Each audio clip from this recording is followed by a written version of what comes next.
Welcome into Mavericks Today by Chat Sports. Jeffrey Cooperstein here with you guys. The Mavericks only made one pick in the 2025 NBA draft, selecting Cooper Flagg, but they are not done adding to their roster for the 2025 NBA Summer League out in Las Vegas. The Mavericks have signed 5 undrafted free agents, and we'll hop in and tell you about each and every one of them here in just a moment. But before we do that, please make sure to hit that subscribe button. Free agency is about 72 hours away. We'll see what the Mavericks do to upgrade their roster around Cooper Flagg, Anthony Davis, and Kyrie Irving. YouTube.com/MavsTV is your one-stop shop for everything Dallas Mavericks news. So the Mavs did sign 5 undrafted free agents. We'll break down every one of them right here on today's show.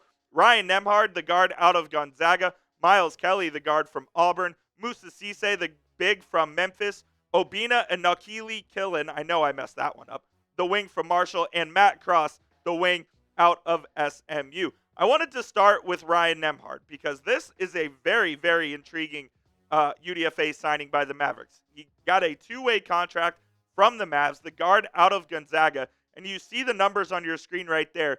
10.5 points, 9.8 assists. He led all of Division I college basketball in assists last season. Started his collegiate career at Creighton, then transferred to Gonzaga, where his brother Andrew also played. His brother Andrew represented the Pacers in the NBA Finals this year. I really like this signing, and to be honest, I think he's going to be this year's Brandon Williams. As the Mavericks elevated Williams from a 2-way to a standard deal last year, I really can see Nembhard making that same jump this season. One of the better pure point guards in this class, and has a knack to create shots for others to the tune of almost 10 assists a night in a 40-minute game. Plays with a lot of energy, and the coaches will love him. He does have a lack of size as he stands about 5'11", but he can shoot with volume as well. He shot 40% from 3 last year. And look, what the Mavericks need at point guard right now, with the absence of Kyrie Irving, and you know there's going to be injuries and there's going to be other things that happen down the road with Nembhard and with the point guard situation, I think Ryan Nembhard is going to play a decent amount for the Mavericks this season. I know he's a little bit undersized, but the Mavericks severely lack shot creation. This guy's going to create some shots for your team. You can see the vertical and the arms, all the shooting numbers right there, his testing numbers.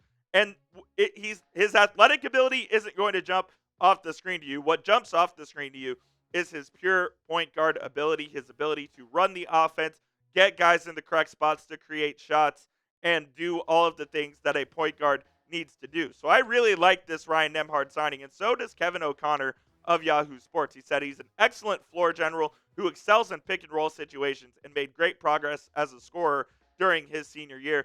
But his small stature, he has natural limitations that put a cap on his upside. Like I said, I really think that this is going to be like a Brandon Williams copy. They're going to need Ryan Nembhard to play some games this season, and I fully believe that he will play. He will play a lot for the Dallas Mavericks this year, whether it be the full 50-game limit that a 2-way allows you, or whether it be 30 or whatever. I think the Mavericks see Ryan Nembhard as part of this team going forward, and I think he'll be on the opening night roster for the Mavericks. If you sign a 2-way here this early in the summer, that doesn't necessarily mean you will make the team, but I think Ryan Nembhard is going to be a member of the Mavericks this year. What do you guys think, though? Will Ryan Nembhard make this team? Type Y for yes or type N for no. Simple question. Let me know down there in the comment section. I think he has a hell of a chance to make an impact on the Dallas Mavericks this season.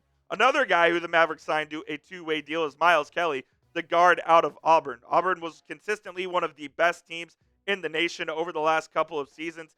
Kelly last year for the Tigers played in 28 minutes a night. He averaged 11 points a night, 40% from the field, and 38% from 3. He really has a big shooting range. He's at 6'6", so he's a little bigger of a guard. He can probably play some 3 if you need him to. He'll need to fill out that 190-pound frame, a little bit more to play with those 3s. But his scouting report tells me that he can have some ability for the Mavericks. A really strong shooter with a deep range, like I said, can do it either off the catch or off the dribble. Pretty solid athlete who can hold his own defensively, but probably needs to fill out that frame a little more, like I said. Not the best shot selection, but he doesn't offer a ton of playmaking either, so he'll probably be a guy that is kind of a spot-up shooter for the Mavericks this season, and I bet he'll play a lot in the Texas Legends trying to hone his craft. I'm not sure he makes as big of an impact as a Ryan Nembhard will on the Mavericks this season, just because he doesn't play any pure point guard, but Miles Kelly is someone that I watched at Auburn a fair amount over the last season, and I think he could be an eventual NBA player. And his three-point shooting is absolutely a skill that translates to the NBA. So those are your two-way guys that the Mavericks signed. Ryan Nembhard out of Gonzaga and Miles Kelly out of Auburn. Look for those names to be names we hear down the road here for the Dallas Mavericks. We'll talk about the final three guys in just a moment, but we do have Cooper Flagg jerseys available right now for you guys.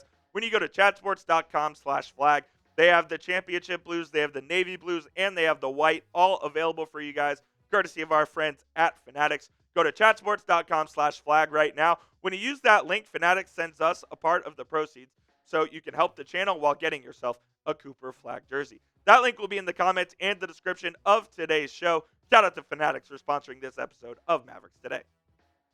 Musa Cece, the big out of Memphis, signed an Exhibit 10 deal with the Dallas Mavericks, so he will be a Summer League big for Cooper Flagg to play with alongside Nembhard and Kelly. Musa Cece doesn't really have a big chance of making the team. You see the numbers on your screen right there. Played less than 20 minutes a night for the Memphis Tigers last year. Averaged about 6 and 6.5 rebounds. Decent around the rim, but this isn't a guy that is really going to wow you by any means. Also averaged a block and a half per night. So he can block some shots. He can do a little bit on the defensive end, but you're not looking for Musa Cece to do really anything for this Mavericks team outside of the Summer League.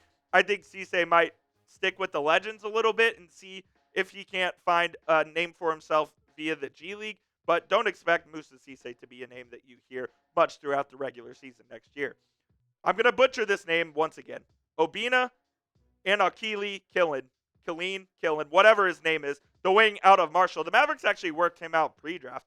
I remember hearing that name where he came to Dallas and worked out at the Mavericks practice facility out of Lagos, Nigeria via Marshall. He played a decent amount for the Thundering Herd last year as well, averaged 14.5 points, 5.7 boards, and also a solid 55% from the field. They have him listed at a wing, but I think he's going to play more of a 4/5, a little inside. I don't know if he has the wing versatility on the defensive end.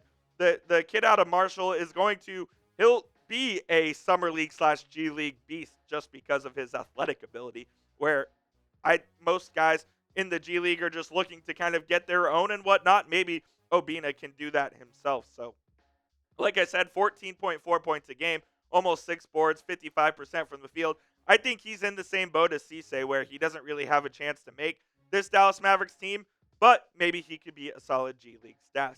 And then, of course, the Mavericks had to get a local product in to be on their Summer League roster. Matt Cross, the wing from SMU. He was one of their best players last year for the SMU Mustangs, averaged 12 points and 7.5 boards. Shot it really well from three as well. I saw Matt Cross play when Duke came to SMU, and Cooper Flagg played against Matt Cross there in January. And look, Cross is also a very solid shooter, and shooting always translates to the NBA. So if he can really prove that he's an elite shooter, maybe he can find his way onto a two-way deal as well, but I wouldn't hold my breath. I like Matt Cross, the player, to be honest with you. I think he does have a future in professional basketball, whether it's here in the NBA or overseas playing professionally, but I really like Cross, and I think he's someone that the Mavericks could try to develop and keep in their system, especially in the G League. And if he can hone in on that three-point shot and continue to develop it, he could be a Maverick here in the future. So we talked about those 5 guys here for the Mavericks UDFA class.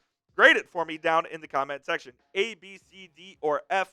How do you grade all of the Mavericks 5 UDFA signings?